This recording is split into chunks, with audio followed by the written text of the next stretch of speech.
Hello dear friends, आपका स्वागत है हमारे channel study with target achieve में। हम लोग संस्थान के बारे में पढ़ रहे थे डीएलएड फोर्थ सेमेस्टर से रिलेटेड। तो हम लोग आज अपने टॉपिक जो हमारा विषय है शैक्षिक प्रबंधन एवं प्रशासन, उसमें हम लोग एक नई संस्थान को लेंगे जो बहुत इम्पॉर्टेंट है। क्वेश्चन में उससे बहुत सारे बनते हैं, एग्जाम में उससे क्वेश्चन भर भर के बनते हैं। राष्ट्रीय मुक्त विद्यालय शिक्षा संस्थान, जिसे हम लोग नियास के नाम से बोलते हैं, बहुत इम्पोर्टेंट संस्थान है।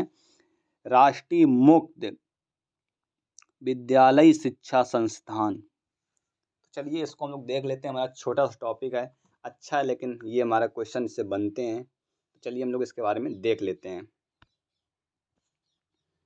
देखिए, राष्ट्रीय स्तर पर, पूरे राष्ट्र स्तर पर ये वर्क करता है मुक्त एवं दूरस्थ शिक्षा को प्रोत्साहन देने के लिए। एक तो खुला विद्यालय ओपन एजुकेशन होती है यहाँ पर, और दूरस्थ शिक्षा को बढ़ावा देने के लिए मानव संसाधन विकास मंत्रालय द्वारा स्वायत्त संस्थान के रूप में इसकी स्थापना 1989 में एनओएस, जिसे पहले बोलते थे राष्ट्रीय मुक्त विद्यालय, की स्थापना की गई थी उस टाइम पे। तो एनआईओएस अभी हमारा बना है, ये हमारे पहले इसका नाम था एनओएस, राष्ट्रीय मुक्त विद्यालय इसका पहला नाम था। ठीक है, तो मानव संसाधन विकास मंत्रालय द्वारा इसकी स्थापना 1989 में हुई थी, तब इसका नाम एनओएस था, राष्ट्रीय मुक्त विद्यालय, नेशनल ओपन एजुकेशन सिस्टम। ठीक है, बोल सकते हैं हम लोग। ठीक है, बाद में क्या होता है, बाद में इसी का नाम बदलकर एनआईओएस कर दिया गया, राष्ट्रीय मुक्त विद्यालय, मतलब कि राष्ट्रीय मुक्त विद्यालय इंस्टीट्यूट ओपन संस्थान के रूप में इसका नाम बदल दिया गया। चलिए, तो एनआईओएस की स्थापना का मुख्य उद्देश्य बहुत इम्पोर्टेंट रखता है कि जो हमारी शिक्षा का है सार्वभौमिकरण, सभी जो लोग दूर दूर जगह पर रहते हैं जहाँ पर शिक्षा नहीं पहुँच पाती है, जैसे आदिवासी, विकलांगों, महिलाओं, जिसमें जैसे दिया भी गया, जिसमें दूर दराज क्षेत्रों की महिलाओं, आदिवासी एवं विकलांगों आदि को शिक्षा देना शामिल है। सबसे ज़्यादा इम्पोर्टेंट ये है कि एनआईओएस का मेन वर्क ये होता है कि जो लोग शिक्षा के मुख्य धारा से वंचित रह गए हैं उनको भी शिक्षा प्रदान करना दूर दूर तक, इसीलिए इसका नाम भी रखा गया दूरस्थ शिक्षा, मुक्त एवं दूरस्थ शिक्षा। बहुत इम्पोर्टेंट है। बहुत सारी आदिवासी लोग होते हैं जहाँ पर शिक्षा पहुँच ही नहीं पाती है, महिलाएं हैं जहाँ पर अभी भी बहुत सारी राज्य ऐसे हैं जो पिछड़े हुए हैं जहाँ पर महिलाओं का एजुकेशन सिस्टम नहीं होता है, तो उनके लिए भी, विकलांग होते हैं उनको सही से एजुकेशन नहीं मिल पाती, तो वो एजुकेशन से वंचित रह जाते हैं, उनके लिए एनआईओएस संस्थान है जो वो वर्क करती है कि जो लोग भी शिक्षा की मुख्य धारा से वंचित रह गए हैं उनके लिए एनआईओएस वर्क करता है हमारा। तो एनआईओएस इसीलिए बहुत इम्पॉर्टेंट होता है। अब आता है एनआईओएस के प्रमुख पार्ट पढ़ लेते कि एनआईओएस क्या क्या करता है। तो एनआईओएस पहले आता, तो एनआईओएस का मुख्यालय कहाँ है, तो एनआईओएस का मुख्यालय हमारा न्यू दिल्ली। ठीक है, चलिए हम लोग आगे देखते हैं इसके प्रमुख पॉइंट क्या क्या हैं एनआईओएस के, वो देखते हैं। पहला पॉइंट है कि एनआईओएस का मुख्यालय कहाँ पर है, नई दिल्ली में, हमने आपको पहले ही बता दिया।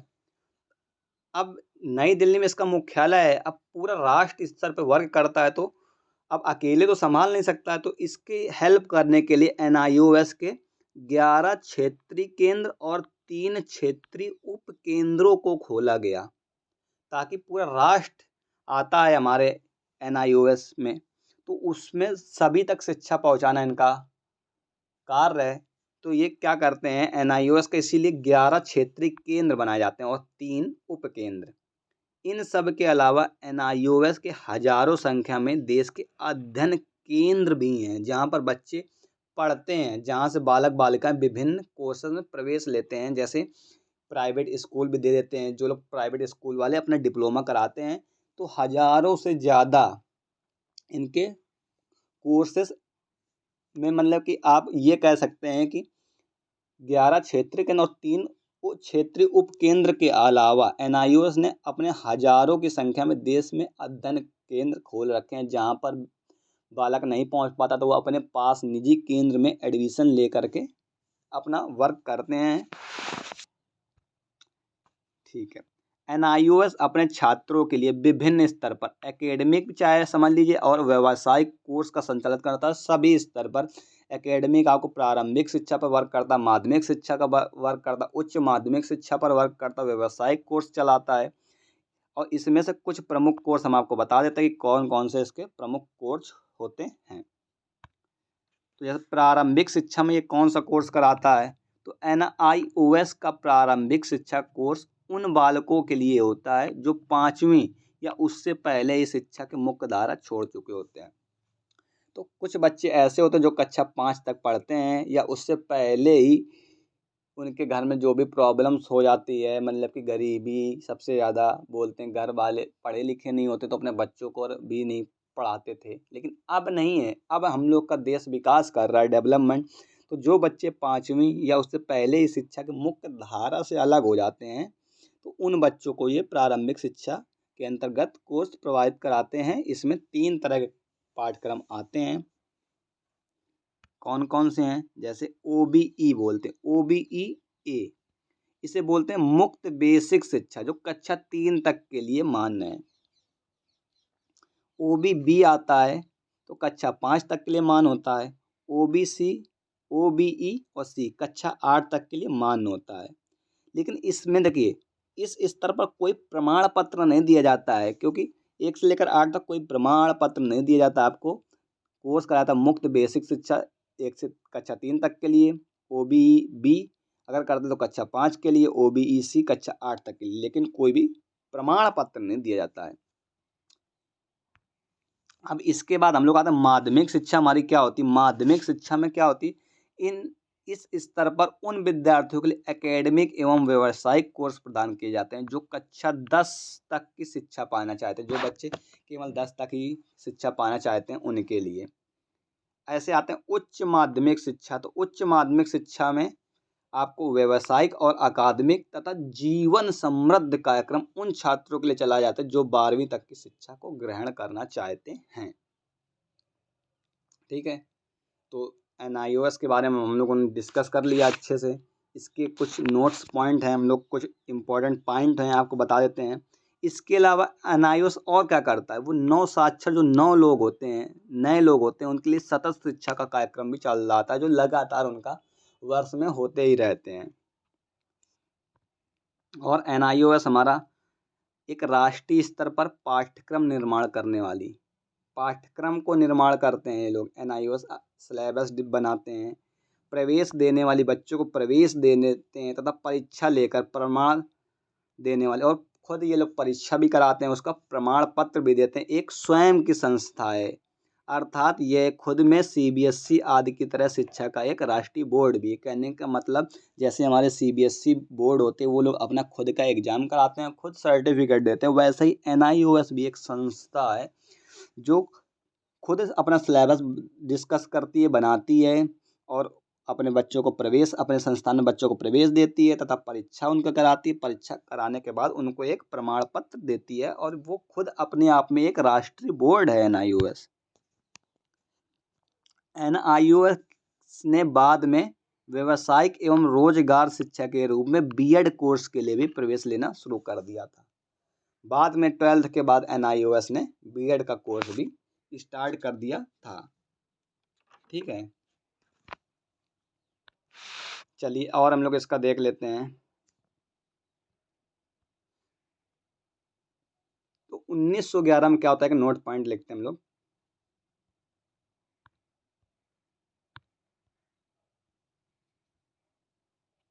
चलिए, 1911 में भारतीय विश्वविद्यालय संघ, यहाँ पर लिखा है आपका संघ। तो 1911 में भारतीय विश्वविद्यालय संघ द्वारा NIOS के उच्च माध्यमिक स्तर तक की शिक्षा प्राप्त छात्रों को किसी भी विश्वविद्यालय की प्रवेश प्रक्रिया में भाग लेने के लिए वैध किया गया है।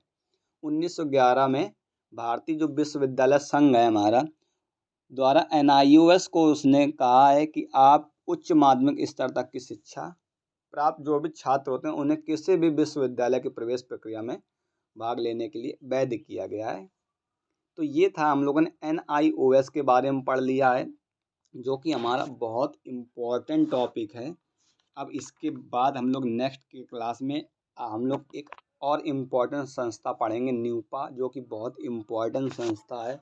न्यूपा हमारी बहुत इम्पोर्टेंट संस्था है।